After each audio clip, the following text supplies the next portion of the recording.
കരുവന്നൂർ കള്ളപ്പണ തട്ടിപ്പ് കേസിൽ നിന്ന് മുഖം രക്ഷിക്കാനുള്ള കഠിനാധ്വാനമാണ് CPM നേതൃത്വം നടത്തിക്കൊണ്ടിരിക്കുന്നത്. അതിനിടയിൽ പുറത്തുവന്ന CPM പ്രാദേശിക നേതാവിന്റെ മൊഴിയാകട്ടെ CPM നേതാക്കളെ അക്ഷരാർത്ഥത്തിൽ ഞെട്ടിച്ചിരിക്കുകയാണ്. ഇപ്പോൾ റിമാൻഡിൽ കഴിയുന്ന CPM പ്രാദേശിക നേതാവ് PR അരവിന്ദാക്ഷൻ EDക്ക് സ്വന്തം കൈപ്പടയിൽ എഴുതി നൽകിയ മൊഴിയാണ് ഇപ്പോൾ പുറത്തായിരിക്കുന്നത്. മുൻ മന്ത്രി AC മൊയ്തീൻ, മുൻ MP PK ബിജു എന്നിവർക്ക് കരുവന്നൂർ കേസിലെ മുഖ്യപ്രതി P സതീഷ് കുമാർ പണം നൽകിയിട്ടുണ്ടെന്നും EP ജയരാജനുമായും MK കണ്ണനുമായും അടുത്ത ബന്ധമാണ് സതീഷ് കുമാർ പുലർത്തിയിരുന്നതെന്നുമാണ് അരവിന്ദാക്ഷൻ EDക്ക് നൽകിയ മൊഴിയിലുള്ളത്. 2016-2021 നിയമസഭാ തെരഞ്ഞെടുപ്പ് വേളയിൽ സതീഷ് കുമാർ AC മൊയ്തീനെ പണം നൽകിയതായി മൊഴിയിൽ പറയുന്നുണ്ട്. കർഷക സംഘടനയുടെ അഖിലേന്ത്യാ സമ്മേളനം തൃശൂരിൽ നടന്നപ്പോഴും സതീഷ് കുമാർ പണം നൽകിയിട്ടുണ്ട്. മുൻ MP PK ബിജുവിനെ താൻ ഇടപെട്ടാണ് 5 ലക്ഷം രൂപ നൽകിയതെന്നും സതീഷ് കുമാറിന്റെ സഹോദരന്റെ അക്കൗണ്ട് വഴിയാണ് പണം കൈമാറിയതെന്നും മൊഴിയിൽ രേഖപ്പെടുത്തിയിട്ടുണ്ട്. കേസന്വേഷണ വേളയിൽ പ്രതിയായ സതീഷ് കുമാർ ഉന്നത പോലീസ് ഉദ്യോഗസ്ഥരെ സ്വാധീനിക്കാൻ ശ്രമം നടത്തിയിരുന്നുവെന്ന നിർണായക വിവരവും എൻഫോഴ്സ്മെന്റ് ഡയറക്ടറേറ്റിന് നൽകിയ മൊഴിയിലുണ്ട്. വിജിലൻസ് അന്വേഷണം ആരംഭിച്ച ഘട്ടത്തിൽ ഉന്നത പോലീസ് ഉദ്യോഗസ്ഥരെ താനും സതീഷ് കുമാറും നേരിട്ട് കണ്ടിരുന്നതായാണ് അരവിന്ദാക്ഷന്റെ വെളിപ്പെടുത്തലുകൾ. രാഷ്ട്രീയ പകപോക്കലിനായി കേന്ദ്ര നിർദ്ദേശപ്രകാരം CPM നേതാക്കളെ എൻഫോഴ്സ്മെന്റ് ഡയറക്ടറേറ്റ് ബോധപൂർവം പ്രതിപട്ടികയിൽ ഉൾപ്പെടുത്തുകയാണെന്ന ആരോപണമുയർത്തിയാണ് CPM നേതാക്കൾ പ്രതിരോധത്തിന് ശ്രമിച്ചത്. ഈ ലക്ഷ്യത്തോടെ വിശദീകരണ യോഗങ്ങളും സഹകാരി സംഗമങ്ങളുമെല്ലാം നടത്തിവരികയാണ്.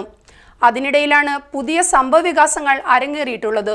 ശാസ്ത്രീയ തെളിവുകളുടെ പിൻബലത്തോടെ ED നടത്തിയ പഴുതടച്ച ചോദ്യം ചെയ്യലിൽ പിടിച്ചു നിൽക്കാൻ കഴിയാതെ വന്നപ്പോഴാണ് നിർണായക വിവരങ്ങൾ നൽകാൻ അരവിന്ദാക്ഷൻ നിർബന്ധിതനായത്. ഈ വിവരങ്ങൾ പുറത്തെത്തിയാൽ അത് പാർട്ടിക്കും നേതാക്കൾക്കും ദോഷമാകുമെന്ന് തിരിച്ചറിഞ്ഞാണ് തന്നെ ദേഹോപദ്രവം ചെയ്താണ് മൊഴിയെടുത്തതെന്ന് അരവിന്ദാക്ഷൻ നേരത്തെ പ്രതികരിച്ചിരുന്നത്. ബാങ്ക് കള്ളപ്പണ കേസിൽ CPM നേതാക്കളുടെ പങ്കിനെക്കുറിച്ച് അരവിന്ദാക്ഷൻ വെളിപ്പെടുത്തിയിരുന്നുവെന്ന് ഇതിനു മുൻപ് പ്രത്യേക കോടതിയെ ED അറിയിച്ചിരുന്നു. അതിനാധാരമായി സെപ്റ്റംബർ 14 നൽകിയ മൊഴിയാണ് ഇപ്പോൾ പുറത്തെത്തിയിരിക്കുന്നത്. കരുവന്നൂർ ബാങ്ക് തട്ടിപ്പ് കേസിൽ CPM നേതാക്കളുടെ പങ്ക് പൂർണ്ണമായും പുറത്തു കൊണ്ടുവരാനുള്ള ശ്രമങ്ങളാണ് ED നടത്തുന്നത്.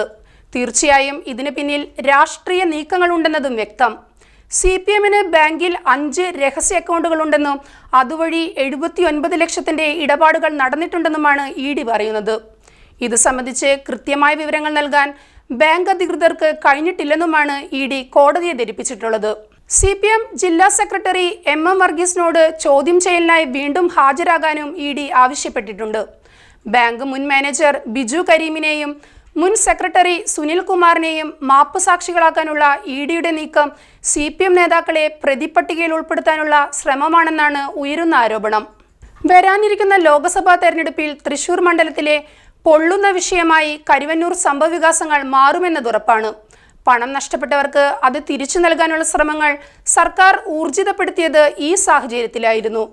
അതിനിടയിലാണ് CPM നേതാവിന്റെ മൊഴികൾ പുറത്തെത്തിയത്. CPM നേതാക്കൾക്കെതിരായ കുരുക്കുകൾ ഇനിയും രൂക്ഷമാകുമെന്ന് തന്നെയാണ് സൂചനകൾ വ്യക്തമാക്കുന്നത്.